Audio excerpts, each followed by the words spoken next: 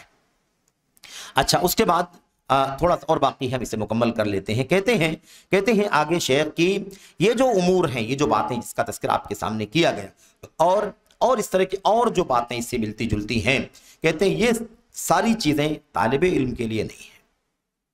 یہ سیاست، یہ حکومت، یہ اختیار، یہ اقتدار اور دنیا میں سیاسی جھگڑے اور حکمرانوں کی کمیاں کوتاہیاں، ان کے خلاف باتیں کرنا، ان کی غیبت کرنا، ان کی برائیوں کو اچھالنا، لوگوں کو اس سے نفرت دلانا، ہے نا، لعنت ملامت کرنا، گالیاں دینا، علماء کے خلاف نفرت کا ماحول پیدا کرنا، یہ جو ہے کہتے ہیں کہ اس کا اور اس طرح کی چیزوں کا طالب علم سے کوئی لینا دینا نہیں ہے۔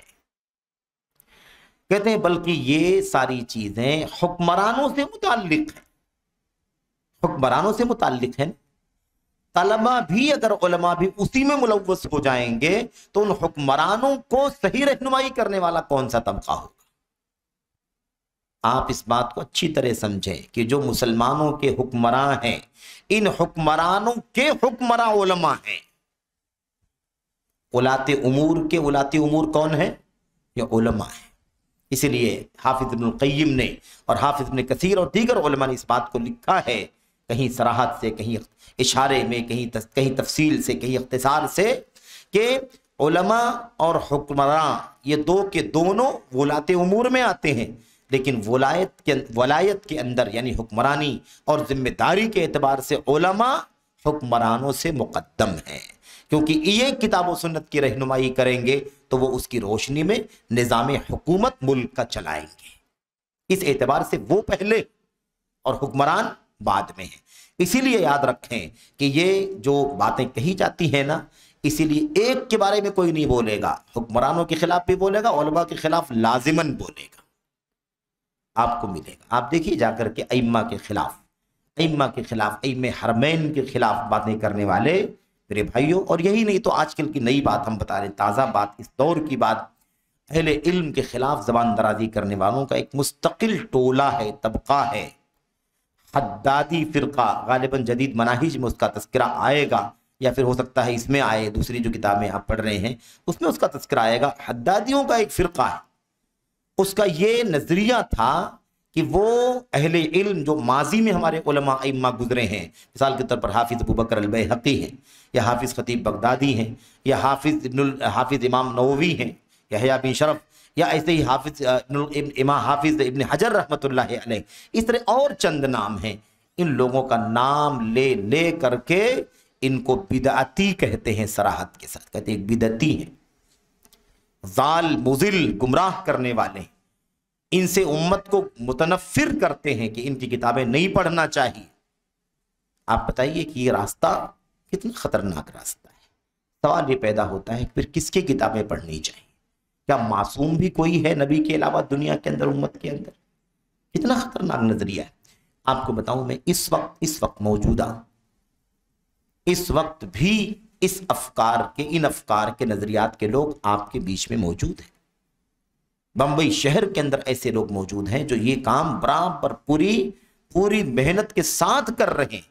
جہاں دو چار لوگ ملیں گے وہاں پر خطیب بغدادی نے یہ غلطی کی ہے، انٹرنیٹ کھولیں گے، گوگل کھولیں گے، اور اس کے اندر نوٹ کر کے رکھا ہوا ہے کچھ لوگوں نے، اس کو لا کر کے دکھائیں گے، یہ دیکھو یہاں پر ان کا عقیدہ بتایا گیا ہے کہ یہ اشعریت کے راہ پر چلتے تھے، یہ دیکھو یہ اعتزال کی راہ پہ چلتے تھے، یا ان کا موقف ایسا تھا، اس معاملے میں انہوں نے ایسا کہا ہے۔ میرے بھائیوں، یہ ہم اصول پڑھ چکے ہیں کہ علماء کے سلسلے میں ہماری ذمہ داری کیا ہے۔ ہم علماء سلف کے سلسلے میں کوئی موقف قائم کریں تو کب کریں؟ اگر ہم کسی کی غلطی، کسی اہل سنت کے علماء میں سے کسی کی غلطی جانیں اور جاننے کے باوجود اس پر عمل کریں، تب تو ہم غلطی کرتے ہیں۔ لیکن ہمارا اصول کیا ہے؟ جو اہل سنت کے علماء ہیں، اگر ان سے کسی مسئلے میں غلطی ہوئی، چوک ہوئی ہے، تو اسے ہم نظر انداز کر دیں گے، اس کو فالو نہیں کریں گے، اور اس کی کتاب پر نوٹ لگائیں گے، اور اس غلطی سے امت کو آگاہ کریں گے اس مسئلے میں چوک ہو گئی ہے، لیکن اس کی ساری خدمات، اس کی ساری کتابیں، اس کی شخصیت، اس کی امامت سے امت کو متنفر نہیں کریں گے۔ یہ اصول شریعت کا۔ ورنہ اگر ایک غلطی، دو غلطی، تین غلطی پکڑنے جاؤ گے تو امت میں کوئی باقی نہیں بچے گا جس سے غلطی نہ ہوئی ہو۔ باقی بچے گا؟ کوئی باقی نہیں بچے گا۔ میرے بھائیو، حافظ ذہبی رحمۃ اللہ علیہ نے سیر کے اندر، سیر اعلام النبلاء میں لکھا ہے بڑی تفصیل سے، اس میں یہ بات لکھی ہے، کسی کا قول نقل کیا ہے، ان کا نہیں ہے، اسلاف سے کسی کا قول نقل کیا ہے کہ اگر ہم بالغلطہ والغلطتین، ایک غلطی دو غلطی کی بنیاد پر اگر ہم کسی کا مواخذہ کریں گے تو نہ ابن خزیمہ بچیں گے، نہ ابن مندہ بچیں گے، نہ ابن فلاں ابن فلاں ابن فلاں بچیں، کوئی نہیں بچے گا۔ معصوم وہ ہے جسے اللہ نے معصوم بنایا ہے، ہمارے اور آپ کے نبی، امت کے نبی صلی اللہ علیہ وسلم، ورنہ معصوم تو کوئی نہیں امت کے اندر۔ ابو بکر صدیق سے غلطی ہو سکتی ہے، عمر بن خطاب سے چوک ہو سکتی ہے، عثمان غنی، علی اور دیگر صحابہ انسان ہیں، یہ طے ہے کہ امت میں ان سے افضل کوئی نہیں ہے، لیکن معصوم بھی ہوں یہ ضروری نہیں، انسان ہیں، ان سے غلطیاں ہو سکتی ہیں، ان سے اچھا طبقہ دنیا میں کوئی پیدا نہیں ہوا، وہ چنندہ تھے، سلیکٹڈ تھے، لیکن معصوم اللہ نے نہیں بنایا۔ تو اب کس کو لاؤ گے؟ ایسا جب آپ کو کوئی ملے نا تو آپ اس سے ایک ہی سوال کریں، بھائی ٹھیک ہے میں چھوڑ دیتا ہوں ان کو، تم کسی کا نام بتاؤ اس کو فالو کرتا ہوں جو غلطی نہ کیا ہو۔ سمجھ رہے ہیں؟ اس کی زبان میں بات کریں، اس کو سمجھائیں، بھائی ٹھیک ہے کوئی حرج نہیں، میں مانتا ہوں کہ اس سے یہاں یہ غلطی کی، اس نے غلطی کی، ٹھیک ہے، لیکن آپ مجھے کوئی ایسی شخصیت ایک دو چار بتائیں جن سے کوئی غلطی نہ ہوئی ہو، بالکل معصوم عن الخطا ہوں، ایسے چند شخصیات کا نام بتائیے، ان کی کتابوں کا نام بتائیے، ہم ان کو پڑھیں گے۔ میرے بھائیوں، امت میں کوئی نہیں ملے گا جس سے غلطی نہ ہوئی ہو، اور یہ بشر کی خصوصیت ہے، بشریت کی خصوصیت ہے، سمجھ رہے ہیں؟ باب خط، کیا نام ہے، کتاب خطأ البخاری، امام بخاری کا حافظہ، ان کا علم کون نہیں جانتا، لیکن علماء نے کتاب لکھی، امام بخاری کی غلطی کا بیان، سکتی ہے غلطی کسی سے، اس لیے ہم کسی کو اس طرح سے بھی نہیں کرتے جیسے تم کرتے ہو کہ علم اور علماء کی خدمات کو پورے طور پر سلفی اہل السنت والجماعت اہل الحدیث کے منہج پر چلنے والے علماء کے خلاف جو محاذ کھڑا کیا ہوا ہے کہ ان کی غلطیوں کو اچھال کر کے ان کی شخصیات کو مجروح کرنا اور ان کی ساری خدمات کو کالعدم قرار دینا، ان کی کتاب اور امت کی خدمت جتنی کی ہے انہوں نے، حافظ ابن حجر، خطیب بغدادی، اور ایسے ہی حافظ ابو بکر بیہقی اور دیگر علماء، آپ امام نووی، میرے بھائیو ان کی کتابوں کی گنتیاں نہیں معلوم ہوں گی ان لوگوں کو کتنی کتابیں لکھی ہیں انہوں نے، اور ان کا علم اور ان کے علم کا احاطہ، یہ تو بہت دور کی بات ہے، سمجھ رہے ہیں؟ یہ صورتحال ہے۔ تو ہم اہل السنت والجماعت ہیں، سلفی دعوت، سلفی مشن ہمارا ہے، ہم اس بات کو واضح کر دینا چاہتے ہیں کہ امت کے علماء کے سلسلے میں ہم ان دونوں موقف کے بیچ میں ہیں، ہمارا راستہ وہ سب سے عمدہ اور بہتر راستہ ہے جس کو عدل راستہ کہا جاتا ہے، درمیانی راستہ نہیں، بیچ کا راستہ نکالا نہیں گیا، یہی عدل اور حق راستہ ہے۔ جب کوئی اعتدال کی بات کرے تو آپ اس کو مڈل مت سمجھیں، مانڈولی کے معنی میں نہ سمجھیں، اسلام میں اعتدال کا معنی مانڈولی نہیں ہے، اعتدال کا مطلب ہے دلائل کی روح سے سب سے زیادہ حق اور سچ راستہ جو ہے وہ اعتدال کا راستہ ہے۔ اعتدال کے لفظ کو بہت غیر معتدل استعمال کیا گیا اور اس کو نہ جانے کس معنی سے نکال کر کس معنی میں داخل کر دیا گیا۔ اعتدال کا معنی سمجھا جاتا ہے سمجھوتا کرو، رواداری کے نام پر کیا نام ہے مداہنت کرو، نظر انداز کرو، حق کو چھوڑ دو، باطل قبول کر لو، اس کو ہضم کر لو، اس کو ضائع کر دو، یہ اعتدال نہیں ہے، یہ تلاؤب ہے، اللہ کے دین کے ساتھ کھلواڑ ہے۔ کیا سنت سے کھلواڑ کیا جائے اعتدال کے نام پر؟ تو راستہ جو اصل ہے وہ کیا ہے؟ علماء امت جو سلفی منہج کے علماء ہیں، سلف کی راہ پر چلنے والے علماء، مصنفین، اور جو ماضی سے لے کر کے حاضر تک جو ہیں، معصوم کوئی نہیں ہے، غلطی ان سے ہو سکتی ہے، ہم ان کی غلطیوں کو نظر انداز کرتے ہیں، ان کی غلطیوں کو فالو بھی نہیں کریں گے کہ عمل کریں، اس کے اوپر عمل نہیں کریں گے، لیکن ان کی اس غلطی کی وجہ سے، چند غلطیوں کی وجہ سے ان کی ساری خدمات کو ہم کالعدم بھی نہیں قرار دیں گے۔ ایک ایک کنارہ یہ ہو گیا. دوسرا کنارہ یہ ہے کسی کی اندھی تقلید کر کے اس کی سب باتوں کو ماننے کا بھی راستہ اختیار ہم نہیں کرتے. یہ افراط ہے، یہ تفریط ہے. والحق بینہما، اور حق افراط و تفریط کے درمیان ہے. کیونکہ معصوم کوئی نہیں ہے اس لیے سب فالو نہیں کیا جا سکتا ساری باتوں کو کسی کی، اور معصوم کوئی نہیں ہے اس لیے کسی کی جو سلف امت کے منہج پر چلنے والے لوگ ہیں ان کی غلطیوں کی بنیاد پر ان کی ساری خدمات کو ہم مٹی میں بھی نہیں ملا سکتے. یہ ہمارا اصول ہے، ہمارا ضابطہ ہے. اچھا بہرحال یہ ہو گئی بات. یہاں پر بات ہو گئی کہ یہ جو سیاست کے مسائل ہیں اس کا تعلق کس سے ہے؟